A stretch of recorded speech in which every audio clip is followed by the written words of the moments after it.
Vitalica. Light the way. Halo semuanya, pernah nggak sih Anda bingung kenapa gula darah pagi-pagi malah tinggi? Padahal kan semalaman sudah puasa. Aneh ya? Nah, hari ini kita akan bongkar tuntas misteri yang satu ini. Coba bayangin, Anda bangun pagi, cek gula darah dan kaget lihat angkanya tinggi. Padahal rasanya semalam nggak makan apa-apa. Kalau Anda pernah ngalamin ini, tenang, Anda nggak sendirian. Ini tuh masalah yang umum banget, dan kita akan cari tahu persis kenapa ini bisa terjadi. Oke, sebelum kita lanjut, kita samakan dulu persepsi soal angka-angka ini ya.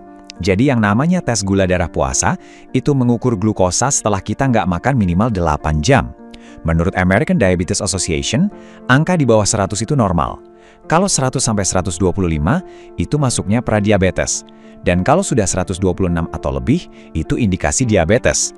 Nah, ini patokan kita. Ini dia agenda kita hari ini. Kita mulai dari misterinya dulu, terus kita intip cara kerja tubuh pas kita tidur, kita bandingin dua penyebab utamanya, lalu kita belajar cara ngendaliinnya, dan terakhir, kita bahas kenapa semua ini penting banget buat jangka panjang. Oke, kita mulai investigasinya ya.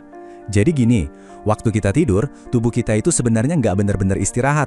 Ada banyak banget proses biologis rumit yang terjadi, dan ternyata ada dua biang keladi utama di balik lonjakan gula darah di pagi hari. Penyebab pertama, dan ini yang paling sering terjadi, namanya fenomena fajar. Anggap aja ini kayak alarm alami dari tubuh kita. Ini proses yang normal banget dan terjadi ke semua orang kok. Cuma, efeknya jadi lebih berasa kalau kita punya resistensi insulin. Cara kerjanya begini, kira-kira antara jam 2 sampai jam 8 pagi, tubuh kita itu ngelepasin beberapa hormon kayak hormon pertumbuhan, kortisol, sama glukagon. Hormon-hormon ini tugasnya nyuruh hati kita buat ngeluarin gula sebagai energi. Nah, masalahnya, kalau tubuh kita resisten sama insulin, gula ini malah numpuk di darah. Hasilnya, pas kita bangun, angkanya jadi tinggi deh.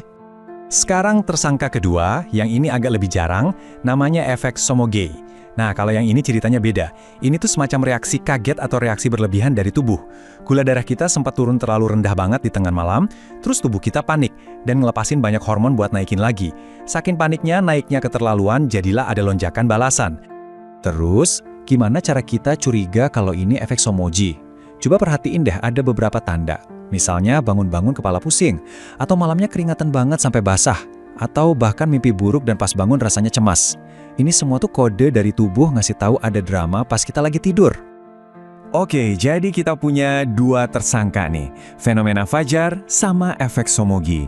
Sekarang gimana cara bedainnya? Nah, ini bagian serunya, bagian detektifnya. Ini pertanyaan penting banget kan?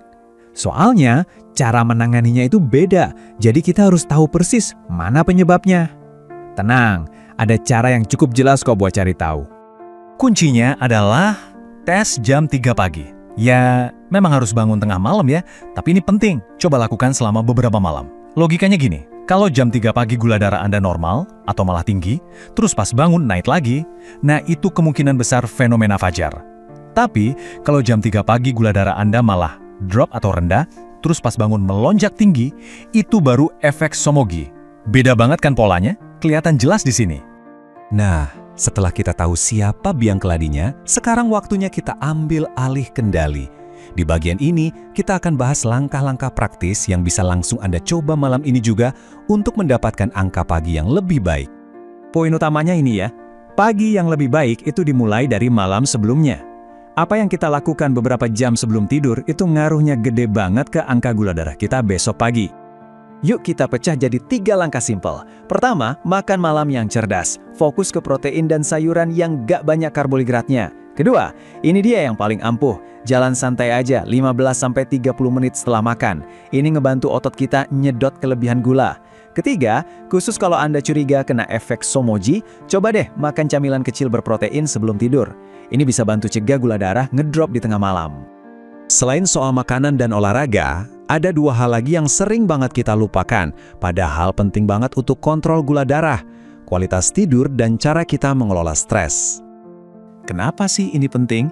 Soalnya kurang tidur dan stres tinggi itu bisa naikin hormon kortisol. Ingat kan? Hormon yang sama yang nyuruh hati kita ngelepasin lebih banyak gula. Jadi coba deh targetkan tidur yang berkualitas, jauhin gadget sebelum tidur, dan cari aktivitas apa saja yang bikin Anda rileks. Ingat ya, angkanya 7-8 jam. Ini bukan angka ngasal loh, ini adalah target berbasis sains biar tubuh kita bisa mengatur hormon dan gula darah dengan lebih efektif. Jadi, ayo kita prioritaskan. Oke, sekarang kita lihat dari kacamata yang lebih luas. Mengelola angka gula darah pagi itu bukan cuma soal angka di alat cek loh. Ini tuh soal kesehatan kita di masa depan. Pesan ini penting banget untuk kita pahami. Gula darah yang terus-terusan tinggi, walaupun cuma di pagi hari, itu lama-lama bisa merusak organ-organ penting kita. Mata, ginjal, saraf, bahkan bisa meningkatkan risiko penyakit jantung. Inilah kenapa kita harus bertindak sekarang. Jadi, coba deh lihat, setiap langkah yang Anda ambil, setiap makan malam yang lebih sehat, setiap jalan kaki sebentar, itu bukan beban, tapi investasi. Investasi untuk kesehatan mata, ginjal, saraf, dan jantung kita di masa depan. Sebagai penutup, saya mau tanya langsung ke Anda. Dari semua yang kita obrolin tadi, ada satu perubahan kecil apa yang mau Anda coba lakukan mulai malam ini? Mungkin cuma jalan kaki 15 menit, atau menaruh HP 1 jam lebih awal. Gak usah muluk-muluk, mulai dari yang kecil, nanti juga jadi kebiasaan. Terima kasih sudah menyimak.